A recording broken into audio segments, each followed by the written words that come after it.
Alguns anos atrás, em uma das aulas que tive no seminário de teologia, fui impactado pela fala de um professor chamado Luiz Nunes, o qual dedicara grande parte de sua vida para a pregação do Evangelho. Ao recapitular as dificuldades que havia enfrentado enquanto ensinava a Bíblia, ele declarou: "Eu carrego até hoje as marcas do Evangelho." Quando ouvi aquela frase, fiquei pensando em como de fato é impossível ser fiel a Deus sem colher consequências.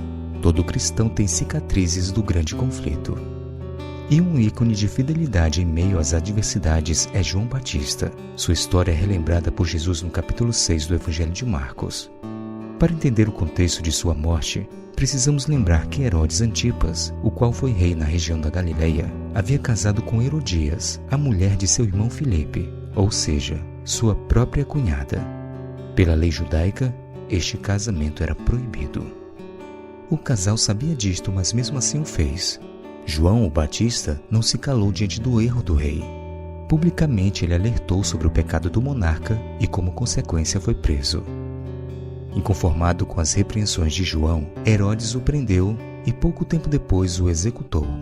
A morte de João ocorreu no aniversário do rei Herodes Antipas. Este, para festejar esta data, convidou várias pessoas e preparou um banquete.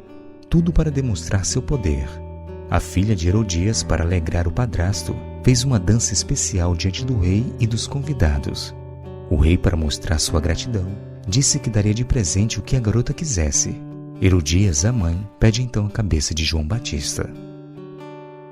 Chegando uma ocasião favorável, em que Herodes, no dia de seu aniversário, deu um banquete às autoridades, aos oficiais militares e às pessoas importantes da Galileia, a filha de Herodias entrou no salão e, dançando, agradou a Herodes e aos seus convidados.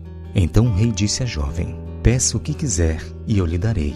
Ela saiu e foi perguntar à mãe: "O que pedirei?" A mãe respondeu: "A cabeça de João Batista."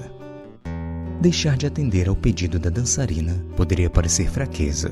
O poder dominante nunca se preocupa com a vida, mas apenas com o status. Isso é assim ainda hoje.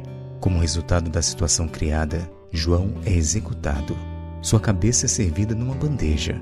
O orgulho do rei está preservado. É interessante notar que essa história do martírio de João Batista foi contada por Jesus assim que seus discípulos voltaram de uma jornada de pregação. Desta forma, a história do testemunho de João contada por Jesus servia como um prenúncio da própria morte do Messias e também dos discípulos no futuro. A mensagem era clara: sofrimento e morte acompanham a tarefa do anúncio da boa nova de Deus ao longo da história do cristianismo. São muitos os exemplos de pessoas que sofreram e sofrem perseguições porque denunciaram maldades, erros, falcatruas, anunciaram o reino de Deus e se colocaram ao lado das pessoas sofridas e injustiçadas. Afinal, como bem declarou o teólogo Ernie Walter Seibert, a pregação da palavra não é algo sem consequências.